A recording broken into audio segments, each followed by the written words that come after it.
C'est parti, c'est tout de suite, c'est maintenant et en toute liberté d'expression. Les informés. Le face-à-face.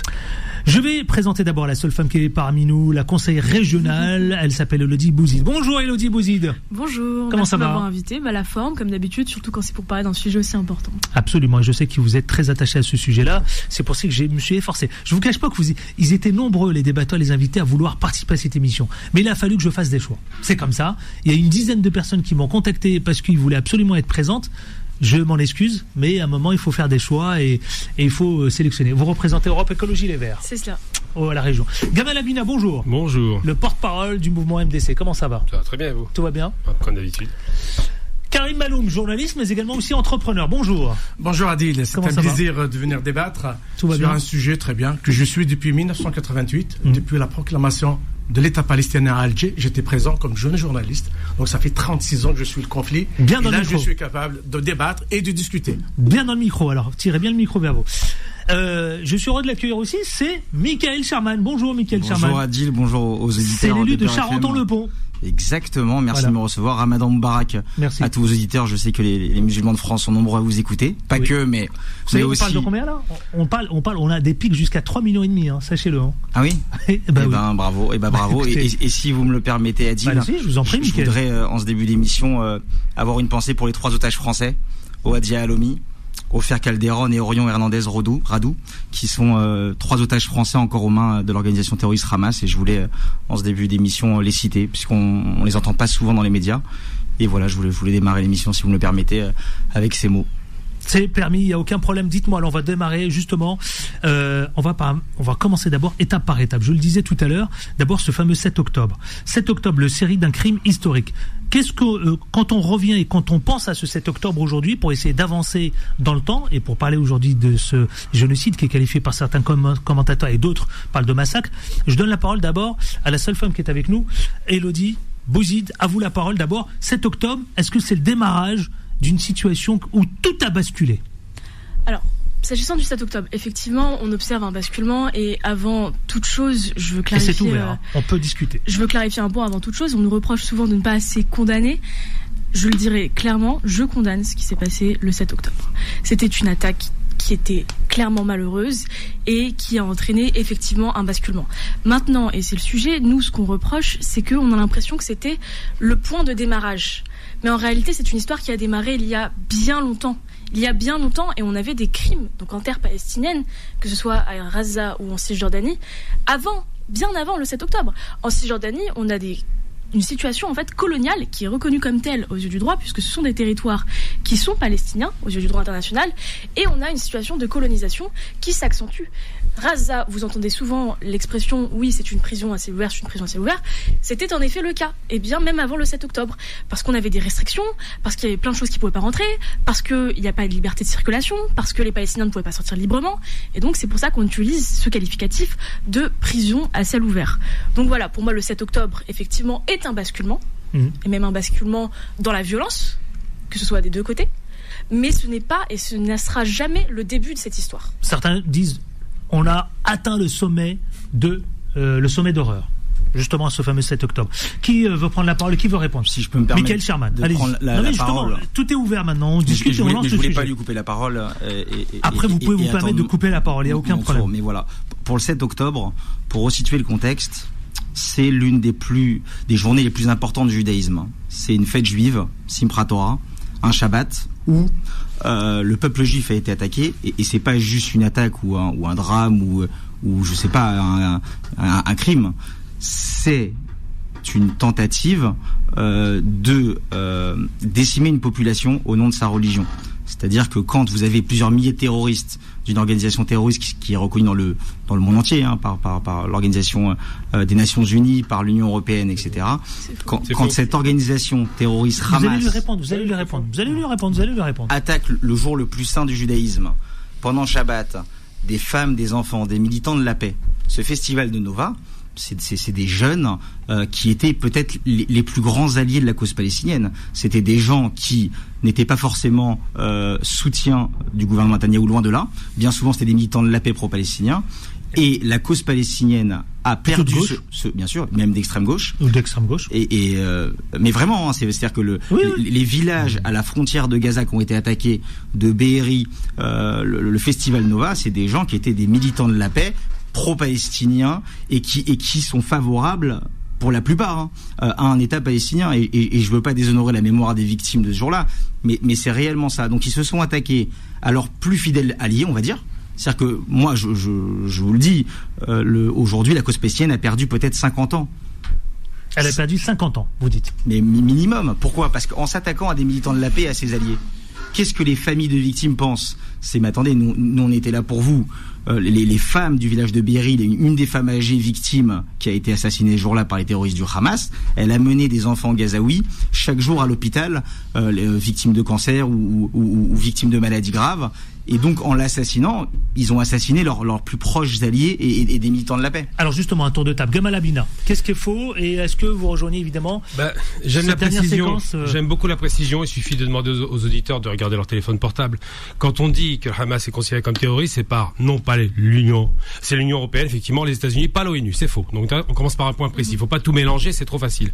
Ensuite, mais c'est une organisation terroriste. Mais coupez, s'il vous plaît, je finis mon propos et puis après. Non, je voulais juste savoir est-ce que c'est une organisation terroriste ou pas. Je ne suis pas au tribunal, monsieur. Vous me laissez non, mais je vous pose une question. Ne posez pas la question, je vous poserai des questions aussi. Donc laissez-moi finir mon propos, s'il vous plaît. Un petit peu de civilisation. Est-ce que vous le répondrez ou pas? Le terrorisme, c'est le contraire de la civilisation. Je répondrai juste après. Ne me donnez pas de leçons. J'ai pas de leçons à prendre de vous, monsieur. Non, mais attendez, j'ai commencé cette émission dit la courtoisie. J'ai commencé par dire attention, cette émission, je veux une règle. La règle d'or, c'est qu'on se respecte, s'il vous plaît, et on n'est pas au tribunal ici. Je veux qu'on fasse une émission de façon, je l'ai dit, de façon constructive et intelligente, s'il vous plaît.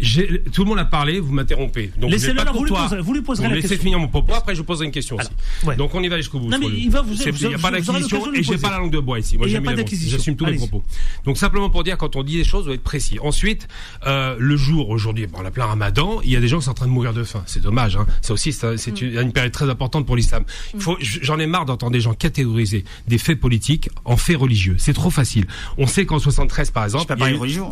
Non, vous avez parlé d'un jour important pour le judaïsme. C'est bien la religion. Donc c'est bien la religion. Mais c'est historique et c'est. Donc oui, mais on parle pas de religion aujourd'hui. On parle de politique. Si vous voulez parler de religion, on va à la mosquée. C'est un jour calendaire que vous pouvez pas remettre en cause. Comme le mois de Ramadan est un jour calendaire. Vous parlez de religion, rien n'empêche. Je ne parle pas de religion. Je dis que justement, il faut évacuer ces questions. C'est compliqué à comprendre. Donc à chaque fois, on revient. Quand on s'attaque au peuple juif le jour le plus saint, il y a une volonté délibérée. Le mois de Ramadan est un mois. Oui, j'entends. Le mois de Ramadan est ça. Il y a une volonté délibérée de laisser mourir des gens de faim. C'est pas un argument. Moi, je vous parle de questions de politique et pas religieuse. Mais là, c'est une attaque terroriste sur le sol israélien, un jour de fête juive. Mais il y a déjà eu une attaque en 73, le 6 octobre, qui était aussi une période, comme vous le savez très bien, du Kippour. C'est bien une fête juive, il me semble, le Kippour. Mais la fête de Kippour, c'était le même procédé. C'est s'attaquer au peuple juif le jour de Kippour. Et à ce moment-là, il n'y avait pas de question religieuse. C'était une date dans l'histoire. Donc c'est juste pour finir. La guerre de Kippour, c'est une attaque sur le sol israélien. Mais je sais que c'est compliqué à accepter dans c'est compliqué d'entendre dans le cheminement. Peut-être que dans le cheminement. Allez-y dans le. Je sais que c'est difficile d'entendre des vérités. Par exemple, quand je vous corrige sur une faute que vous avez commise, il faut dire oui, j'ai commis une faute. C'est pas l'ONU qui le reconnaît. Maintenant, qu'on caractérise les faits par des faits religieux me gêne. C'est une question politique depuis le début. Personne n'a raison ici. Moi, je suis dans l'histoire. Moi, je suis pas dans l'émotionnel. Effectivement. Oui, je suis pas l'histoire. Mais après, je suis pas là pour distribuer des cartons.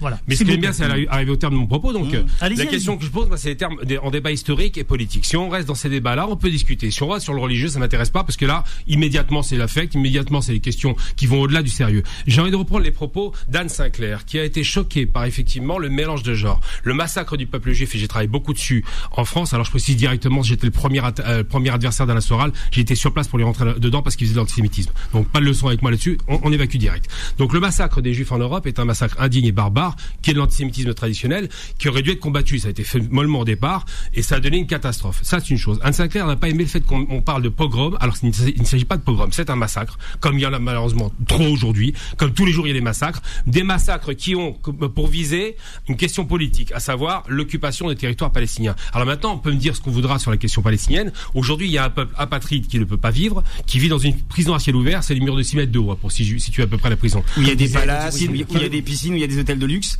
c'est une prison à ciel ouvert.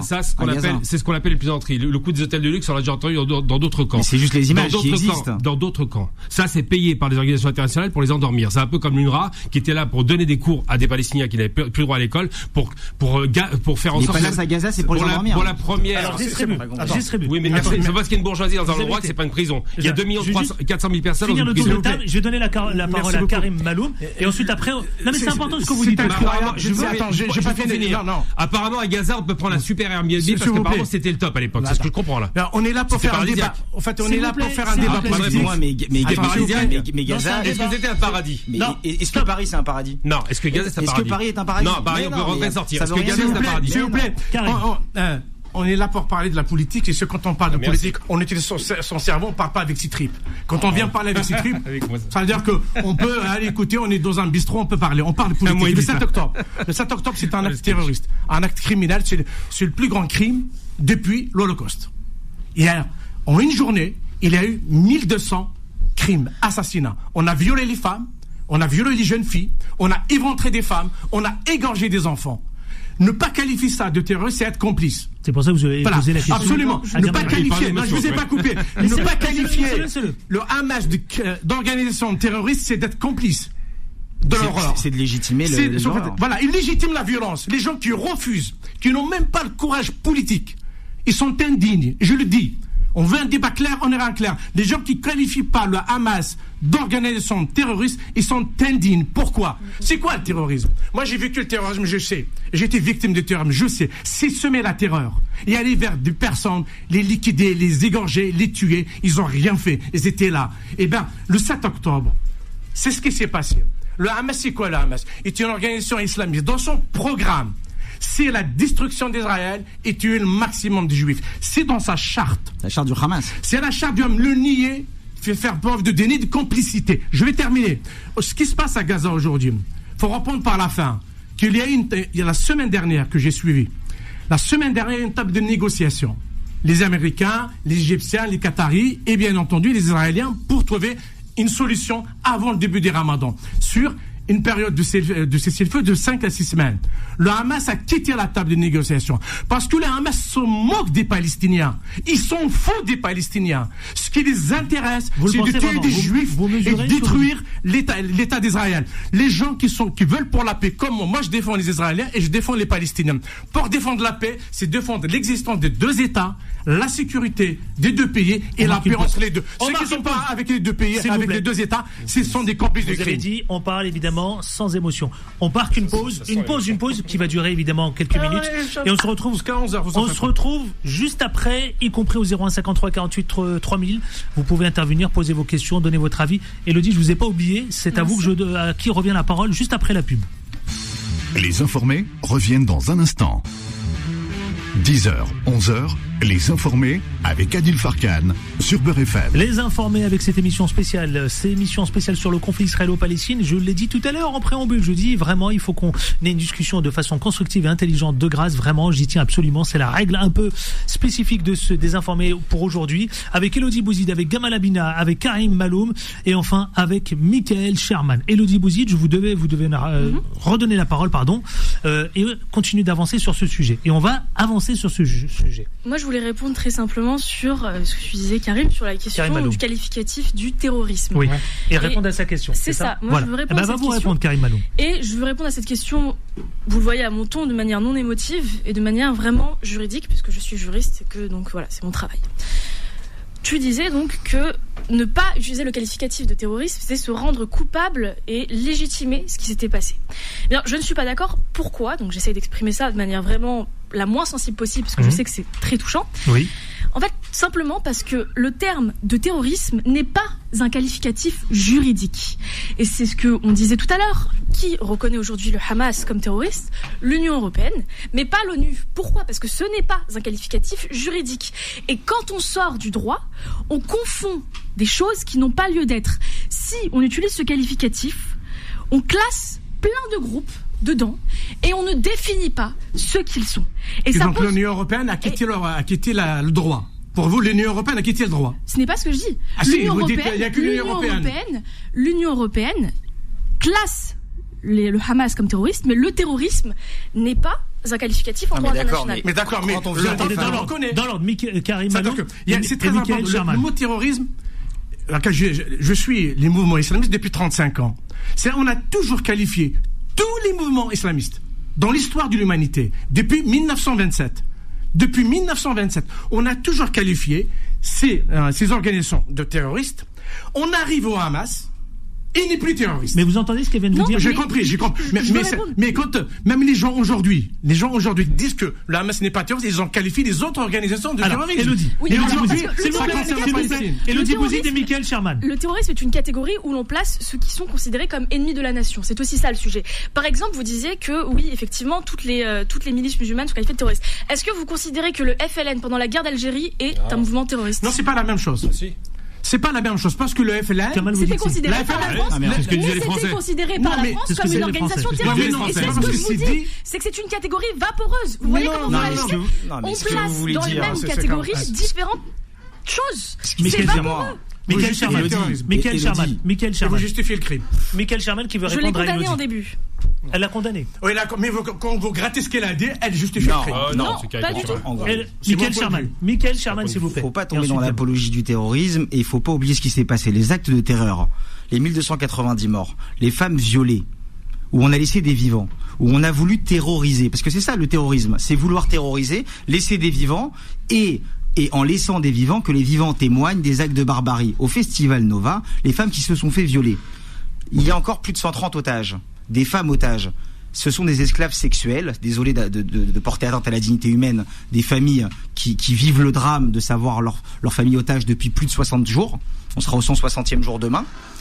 Il faut comprendre, c'est des actes de terreur et de barbarie. C'est pas juste un crime et c'est pas juste des ennemis à la nation. C'est des ennemis du monde libre. Vous n'aimeriez pas, Elodie, vous êtes une femme, excusez-moi, mais allez à Gaza, vous n'aurez pas la même liberté de parole et vous n'aurez pas tout ce qui se passe à Gaza. C'est pas une démocratie et ne croyez pas que vous soyez touchés pour les victimes de Gaza. Je le comprends, tout ce qui se passe, je comprends votre émotion, et l'émotion elle est partagée sur le plateau, toutes les vies se valent. Mais ce qu'il faut comprendre, ce qui s'est passé le 7 octobre, dans les villages, ce sont des pogroms.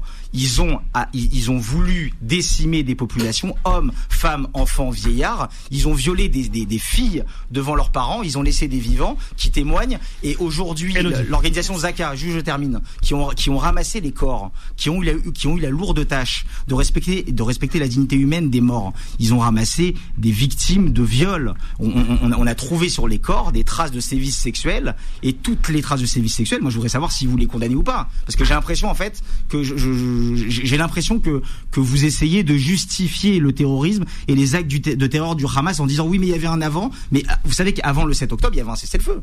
Vous voulez un cessez-le-feu? Il y avait un cessez-le-feu avant. Pas du tout. Des bombardements récurrents tout le temps sur la bande de Gaza. Non, il très mal informé. Il n'y avait pas de bombardement. Je commençais on m'aboie dessus. Des bombardements récurrents sur la bande de Gaza. Il n'y avait pas de bombardement.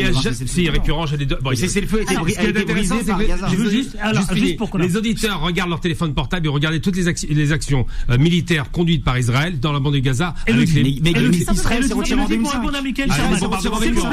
Elodie Bouzid qui doit répondre d'abord, à Michael Sherman. Et je veux qu'on avance et je veux qu'on parle de Gaza ensuite, parce qu'il y a le 7 octobre et puis il y a Gaza et Rafah.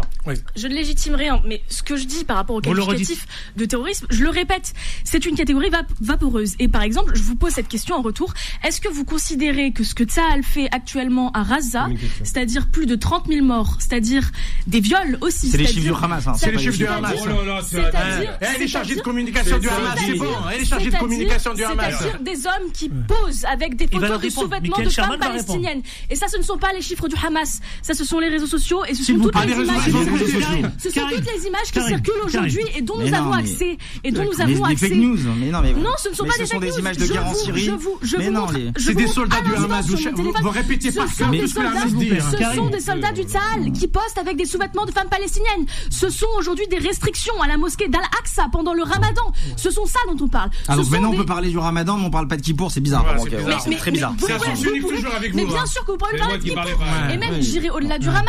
Il y a des Palestiniens chrétiens et eux aussi subissent des sévices. Et des églises sont aussi détruites. Ce n'est pas une question de religion. Et c'est ça qui rend le débat émotif en réalité. C'est qu'il faut qu'on sorte du cadre religieux. Sortons de ce cadre-là. Sortons de l'émotion. Alors, déjà, premièrement, les chiffres que vous communiquez, c'est les chiffres d'une organisation terroriste islamiste Hamas, ou bien souvent d'ailleurs les journalistes, ou les réseaux sociaux. Vous voulez me citer les réseaux sociaux, mais excusez-moi, mais les réseaux sociaux sont devenus la poubelle du monde de la désinformation. Vous me parlez de réseaux sociaux comme preuve irréfutable, mais déjà on fait ce qu'on veut avec des images aujourd'hui, et les réseaux sociaux nous ont prouvé qu'on a pu fast-checker et se rendre compte que des images d'enfants, mais qui étaient horribles à voir, étaient des images bien souvent de Syrie ou de la propagande et de la machine de propagande du Hamas. C'est ça que le Hamas aujourd'hui, c'est les mêmes techniques que Goebbels sous l'Allemagne nazie, ils employaient pour. Mais Tzahal ne fait pas de la propagande par ailleurs. En quoi ils font de la propagande? Non, ils en font pas. Je suis pas le porte-parole de Tzahal. Alors, c'est une armée d'un pays. Je suis pas le porte-parole de Tzahal. Je dis pas l'inverse.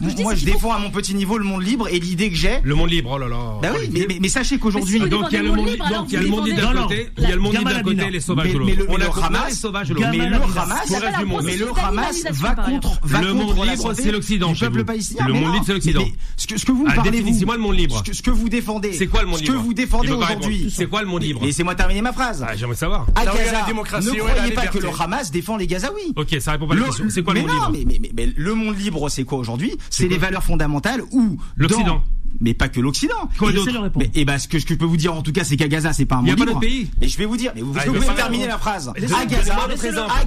À Gaza, est-ce que vous savez ce qu'on fait aux homosexuels à Gaza? Je vais pas répondre. On les pend. Je vous demande c'est quoi le monde libre? Est-ce que l'Algérie c'est le monde libre? Mais je ne parle pas de l'Algérie. Je vous parle de Gaza. À Gaza. Est-ce que l'Afrique c'est le monde libre? À Gaza, en tout cas, ce n'est pas un monde libre. L'Afrique. Mais à Gaza, ce n'est pas un monde libre. Ok, donc c'est l'Occident. On parle de Gaza. Je vais répondre à ce qui a été dit. On parle de Gaza. D'abord, il y a à Gaza, il n'y a pas d'opposants politiques, il n'y a pas de liberté pour les homosexuels.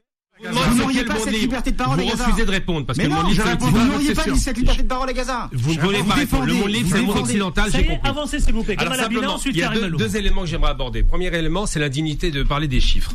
Il me semble qu'il y a 5 mois de guerre avec des choses qui sont très documentées, non pas par Hamas, c'est facile de mettre ça sur le Hamas. On parle de plus de 30 000 personnes tuées. Oui, 30 000 personnes. En grande majorité des femmes et des enfants. Quand il y a 60... Attendez, un taux de mortalité donc quotidien supérieur à celui de tout conflit majeur. Tout à fait. Selon les chiffres du Hamas. Et de l'ONU. Quand il y a ce bilan qualifié par quand il y a 70 000 bilan qualifié, et là c'est la deuxième étape de cette émission, et je vous donne la parole Gamel Amina. Ce bilan qualifié d'effroyable. Absolument. Alors est-ce qu'il s'agit là d'un massacre, de génocide, ou est-ce qu'on parle de quel qualificatif, quel mot doit-on poser sur ce qui s'est déroulé? Alors beaucoup de commentateurs parlent de génocide, d'autres comme Raphaël Glucksmann parlent d'un massacre. Vous dites quoi? Moi j'ai massacre parce que le terme génocide doit être acté dans le droit, tout simplement. Donc je vais pas perdre mon temps à discuter de génocide, on n'en est pas encore là. Par contre, l'intention génocidaire a été relevée par une organisation internationale qu'on connaît, la Cour internationale de justice, qui dit attention, faut pas y arriver. Glucksmann parlait d'un carnage, pardon. Oui, il parle. Bon, c'est un massacre de masse. Ça existe tout le temps dans les guerres, malheureusement. Maintenant, il y a une chose qui est certaine, c'est que quand on bombarde dans un territoire où il n'y a pas de DCA, pas d'aviation, pas de protection antiaérienne, pas de bunker, rien pour se cacher, on est sûr de tuer un maximum de monde. Il y a 500 km de tunnel. Plus de 500 km de tunnel. Ça, c'est ce que vous dites. Ça, on peut parler de propagande, si vous voulez. Maintenant, on parle de faits. Non, on peut parler de propagande dans les faits. Rien n'est documenté. Donc je veux rien n'est documenté sur les tunnels. Mais non, mais c'est pas possible. Vous êtes bien renseignés, ils sont mieux renseignés, tout le monde. Mais non, mais je documenté sur les tunnels. Je finis mon propos. Mais non, mais je finis mon propos. Je finis mon propos. On n'est pas là pour avoir raison. Je finis mon propos. Vous avez votre point de vue. Il a son point de vue. Donc 500 km de tunnel, ça va recevoir 200 000 personnes, c'est pas sérieux. Donc pour être très sérieux, quand on parle de choses, quand on dit il n'y a pas tant de morts, d'abord c'est une façon de nier l'importance des morts qu'il y a là-bas, et surtout de dire c'est le Hamas donc c'est pas grave. Il y a beaucoup de gens qui le constatent, mais quand on donne 15 mégatonnes, ça a tué à Hiroshima, ça a tué 70 000 personnes. Là, il y a 70 000 mégatonnes. Il n'y a pas de bombe nucléaire. C'est l'équivalent en termes mégatonnes, ça veut dire la puissance de feu. Mais oui, mais vous la puissance de feu, ça veut dire une bombe nucléaire avec des bombardements ciblés. Mais non. Quand on parle de 70 000 tonnes de bombes, ça ne peut pas tuer moins de 50 000 personnes. Mais qui est responsable de ces morts? Maintenant, hop, on passe à autre chose. Deuxième chose, je vais revenir sur la question du terrorisme. Le terrorisme, non mais parce que comparer une catastrophe nucléaire avec donc Israël célèbre, ils tirent des bombes et ils tuent personne. Mais non, mais ils ont tué combien ont-ils tué personne? Vous êtes bien informé. Déjà, premièrement, le bilan humain que vous exposez. Déjà, est-ce que vous prenez en compte les tirs de missiles du djihad islamique et du Hamas qui tuent des Gazaouis tous les jours? Ça, c'est un mensonge. Mais est-ce que vous voulez condamner Est-ce que vous condamnez les roquettes du Hamas qui touchent en plus des cibles gazaouis? C'est un mensonge. C'est un mensonge. Je vais au propos sur un point.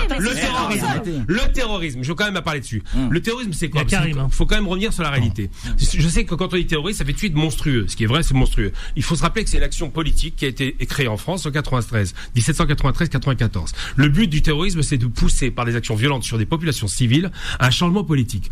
Actuellement, ce qui s'est passé le 7 octobre, quand ils ont tué des civils, c'est un acte de terrorisme. Et ce qui se passe actuellement d'Israël vers la Palestine, quand on tue les civils, c'est du terrorisme. Comme vous le vouliez ou non, ça s'appelle du terrorisme.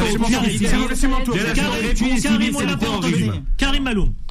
Merci beaucoup. 3 choses sur les termes qu'on utilise. Parce que si vous voulez, la langue française est très riche. Et on utilise le mot génocide, on utilise bien tout le colonialisme, on utilise aussi occupation, etc. Je pense que quand on les utilise mal, on justifie quelque chose. Le génocide... Je parle du... Non, pas vous, non. Non, mais je parle pas de moi, je parle du massacre en ce moment qui se déroule. Quand on parle du génocide, il y en a 3 génocides dans le monde. Ou de 3 génocides. Attends, les Nations Unies ont reconnu 3 génocides dans le monde. Juifs, arméniens, et c'est ce qui s'est passé au Rwanda. Attends, les Amérindiens n'ont pas existé, les Amérindiens. Comment? Les Amérindiens, il n'y a pas de génocide. Les Amérindiens, ça vous parle pas? L'Amérique. Écoutez, l'ONU a reconnu ces 3 génocides. Ça mais il parle de l'historique de l'ONU. Je cite mes sources. Mais vous ne citez pas vos sources. Vous balancez des mots, vous ne citez pas vos sources. Moi, j'ai un petit peu d'intelligence. Non. Il y a 3 génocides. Je pense, si on veut dire que la guerre à Gaza est un génocide, à partir de ce moment, toutes les guerres, ce sont des génocides. À partir de ce moment, toute guerre est un génocide. Si c'est uniquement à Gaza, c'est de l'antisémitisme. Ah bon? Tout simplement. Ah oui, c'est sûr que parce que une guerre... Attends, je ne vous ai pas coupé. Tout à l'heure, vous donnez des leçons, il ne faut pas couper, vous ne coupez pas. On les dit qu'on coupe après, il faut se rappeler. Et donc, aujourd'hui, ne pas reconnaître, utiliser ces mots, génocide, colonialisme, occupation, c'est une façon de... Tout simplement, il n'y a pas de colonialisme. Il n'y a pas de colonialisme. La Cour internationale. Il n'y a pas de colonialisme. Ça décale. Est-ce que les Palestiniens sont chez eux? Non. Est-ce que les Palestiniens sont chez eux? Depuis 2005, vous employez des menteurs. Les Palestiniens sont chez eux. Vous êtes dans le mensonge, monsieur. Depuis 2005, sont chez eux. Laissez-moi terminer. Qu'est-ce que vous appelez Palestiniens déjà? Depuis 2005, jamais un Israélien n'a mis les pieds à Gaza. Mais c'est une blague. Jamais. Depuis 2005, c'est un mensonge que vous dites. C'est un mensonge. Le niveau est de balle.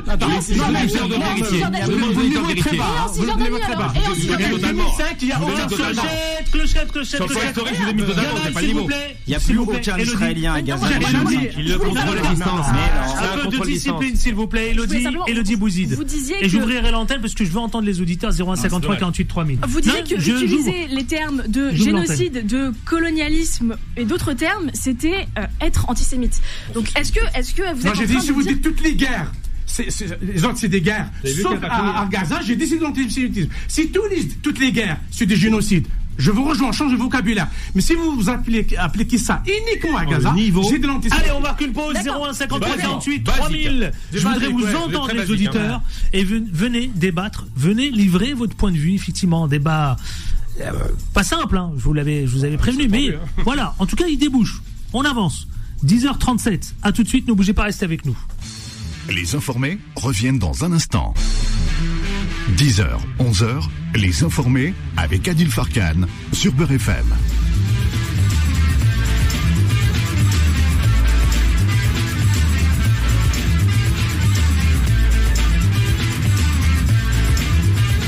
« 10h42, le débat continue avec cette émission spéciale sur le conflit israélo-palestine avec Elodie Bouzid, Gamal Abina, Karim Maloum et enfin Michael Sherman. Nous allons ouvrir l'antenne. Si vous voulez bien, avant de vous redonner la parole, puisque je veux qu'on avance sur ce débat, notamment on a parlé du génocide, on a parlé de massacre, on a parlé de qualificatifs qu'il fallait poser.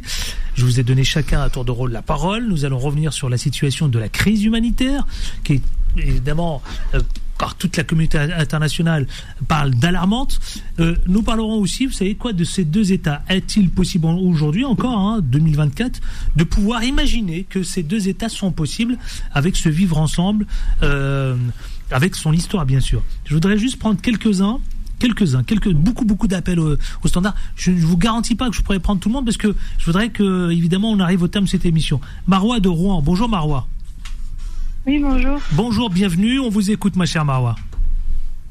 Moi, j'aimerais revenir sur les propos de Karim, je crois. Karim Maloum. Oui, Karim Maloum. Exactement. allez-y, vous écoute. Vous êtes jeune, vous, hein. C'est bien, vous écoutez la radio, ça fait plaisir. Qui a dit qu'on ne peut pas utiliser le terme de génocide. Vous avez dit quoi? Qu'on ne peut pas utiliser le terme de génocide, alors que c'est clairement ce qui se passe à Gaza. Oui. Parce que si on reprend c'est une destruction méthodique d'un groupe. Destruction. J'entends, c'est un peu haché parce qu'il y a un problème de connexion avec vous depuis Rouen, j'ai l'impression. Mais j'ai compris. Elle vous reproche de ne pas utiliser le terme génocide. Oui. Parce que vous n'aviez pas voulu, elle disait avec l'échange avec Elodie, vous n'avez pas voulu reconnaître le mot génocide, alors qu'on assiste à une destruction de la bande de Gaza. Effectivement. Répondre, c'est que les mots ils ont de l'importance. Un génocide, c'est une liquidation, effectivement, de toute une population. On peut liquider les gens, comme ça s'est passé avec les Juifs en 1944, comme ça s'est passé au Rwanda, comme ça s'est passé avec les Arméniens. C'est qu'on liquide tout ce qui se présente. Je pense, l'intervention, ce qui s'est passé, on revient au point de départ. S'il n'y avait pas le 7 octobre, il n'y aura pas l'intervention d'Israël à Gaza. C'est ça le plus important. Depuis 2005, aucun soldat, je dis bien, depuis 2005, aucun soldat israélien n'a mis les pieds à Gaza. Et Israël a riposté aux attaques tout simplement de Gaza. Des islamistes du Hamas. Elodie Bouzy, très court pour répondre à Marois de Rouen. Exactement, je voulais juste répondre à Marois. Moi, je suis assez d'accord avec elle et je vais vous lire aujourd'hui donc la définition de génocide. Crime contre l'humanité tendant à la destruction totale ou partielle d'un groupe national, ethnique, racial ou religieux sont qualifiés de génocide. Les atteintes volontaires à la vie, à l'intégrité physique ou psychique, la soumission à des conditions d'existence mettant en péril la vie du groupe. Mais c'est le Hamas, mais c'est le Hamas qui oppresse les Gazaouis. C'est valable pour le Hamas. La Cour internationale de justice. Vous savez, ce terme de génocide, on l'entend depuis. À Marois de Rouen. Marois de Rouen, oui. Qui emploie le terme de génocide qu'on entend par le BDS, par des associations d'extrême gauche depuis 20 ans, 30 ans. Moi, j'ai 32 ans, depuis que je suis né, j'entends ce terme-là. La population de Gaza, depuis les années 90, elle a augmenté de 150%. Comment vous pouvez parler de génocide alors que la population ne fait que croître depuis les années 90? On l'entend à chaque fois. C'est comme les mots apartheid. Vous employez des mots forts pour choquer. Vous employez des mots forts pour choquer. Mais vous savez qu'en Israël, regardez, je reviens d'Israël. Regardez, je reviens d'Israël. J'étais avec la famille de Ohad Yahalomi, qui est l'un des 3 otages français, d'accord? Franco-israélien, faut sa femme. Franco-israélien. Mais il est français. Franco-israélien, comment je suis C'est un Français. Franco-israélien. Moi, je suis français. C'est un Français. Moi, je suis français. Il est binational comme vous. Non, français. Binational, qu'est-ce que vous racontez? Ah, vous n'êtes pas. Mais je suis juif, que je suis. Bref. Non, il veut pas admettre qu'il est français. Parce qu'il a des arrière-français. C'est pour ça qu'il est français. Pas du tout. Excusez-moi. J'étais avec la famille d'Ohad Yahalomi, d'accord? Cet otage qui est depuis 160 jours. Lui, je sais pourquoi il dit ça. C'est pas le propos. C'est franco-algérien qui parle? J'étais avec cette famille d'otages. Non, je suis français. La chance. J'étais avec cette famille d'otages Ohad Yahalomi en Israël. J'étais à la Knesset, à l'Assemblée nationale. J'étais dans l'ascenseur avec quelqu'un que je connaissais pas. D'accord? On m'a dit, mais est-ce que tu sais qui est ce monsieur? On me dit, c'est le vice-président de l'Assemblée nationale, Ahmed Tibi. Ouais. Alors moi je me renseigne, je connaissais un petit peu j'avais entendu parler de lui, etc. J'ai lu ses discours en pleine Assemblée nationale. Donc une personne qui est au plus haut sommet de l'État, c'est le vice-président de l'Assemblée nationale en Israël. Il emploie des discours où en France on serait choqué, aux États-Unis il serait peut-être traité de traître à la nation. Il emploie des mots où il demande des pensions pour les familles de terroristes qui ont commis des actes de terreur sur le sol israélien. Vous allez à la Cour suprême dans toutes les pharmacies, dans tous les métiers, et heureusement en Israël où on peut pas dire qu'il y a de l'apartheid parce que à tous les postes clés, il y a des Arabes musulmans israéliens. Est-ce que vous savez ce que veut dire apartheid? L'apartheid, l'interdiction d'avoir des droits. C'est incroyable. Impossible de laisser parler. C'est un bois systématiquement. Est-ce que vous êtes allé en Israël? Vous êtes allé en Israël ou pas? Est-ce que vous savez? Est-ce que vous y êtes allé? Répondez. Non. J'irai pas. Mais il faut que vous allez voir j'irai pas, j'ai mes amis qui vivent. Mais non. Mais vous vous rendez pas compte ce qu'il y a en Israël? Il y a une richesse de toutes les cultures. Qu'est-ce que veut dire apartheid? C'est la séparation de communautés. Mais c'est pas le cas en Israël. C'est marrant, je peux finir? Mais parce que vous dites des erreurs. Vous parliez tout à l'heure de génocide. Par exemple, Sabra et Shatila, c'est un génocide. Oui ou non? Oui, c'en était un. On peut pas discuter. C'est au Liban. Et vous parlez de génocide, c'est au Liban. Je vous dis, vous parlez de génocide. On en a parlé à l'époque, c'est bien un génocide. Faut pas disqualifier à chaque fois. Mais qui est responsable de Sabra et Shatila? Les chrétiens falangistes. D'accord, mais avec le soutien qui derrière Sharon, vous saviez. Et une manifestation de 1 million de personnes en Israël contre Sharon. Je voudrais accueillir. Vous êtes trop jeune, il y a une souveraineté du Liban. J'ai vu ça. L'État d'Israël a accusé de ne pas défendre les chrétiens. Non, s'il vous plaît, vraiment, parce qu'il faut qu'on avance. Non, il faut qu'on avance, c'est 10h48, s'il vous plaît. Je veux accueillir Hamid du 93. Quelle ville du 93, Hamid? Oui, bonjour. Bonjour, quelle ville? À la Courneuve. À la Courneuve, on vous écoute. Posez une question très courte, s'il vous plaît, parce qu'on est pris par le temps. Allez-y, Hamid. Très bien, très bien. Avant de poser la question, j'aimerais juste faire un petit résumé de la situation. D'une phrase, s'il vous plaît, d'une phrase. Ça va être très rapide. Il faut être factuel. Ça veut dire analyser les faits et non pas des opinions et des avis. Les Palestiniens ont gagné la guerre sur tous les plans, sur le plan militaire. Ils ont occupé une partie de ce territoire pendant 5 jours sans que Saad ne bouge le petit doigt. C'est pas vrai. C'est le jour même qu'ils sont intervenus. Quand ils se sont retirés, Saad s'est mis à bombarder par l'aviation et après par l'artillerie, et l'armée terrestre n'est rentrée dans Gaza que... Il vous répond Michael Sherman. Hamid. Ça, c'est le courage. Hamid, je vais vous couper si vous écoutez seulement parler. Bon, alors, je vous interromps. Voilà. Michael Sherman. Non, mais je vous interromps. Voilà. Vous voulez pas m'écouter, c'est un manque de respect. Bon, je vous donne la parole, un minimum, c'est qu'on échange. C'est pas un monologue, mon cher Hamid. Je comprends l'auditeur Hamid qui est très passionné, etc. Mais maintenant il dit des erreurs factuelles que tout le monde pourra dire. C'est que lors de l'attaque des pogroms du 7 octobre, il y a une réponse. C'est un pogrom. S'il vous plaît, c'est un pogrom. C'est un pogrom. Qu'est-ce que veut dire pogrom? C'est pas ça du tout. Je vous dis,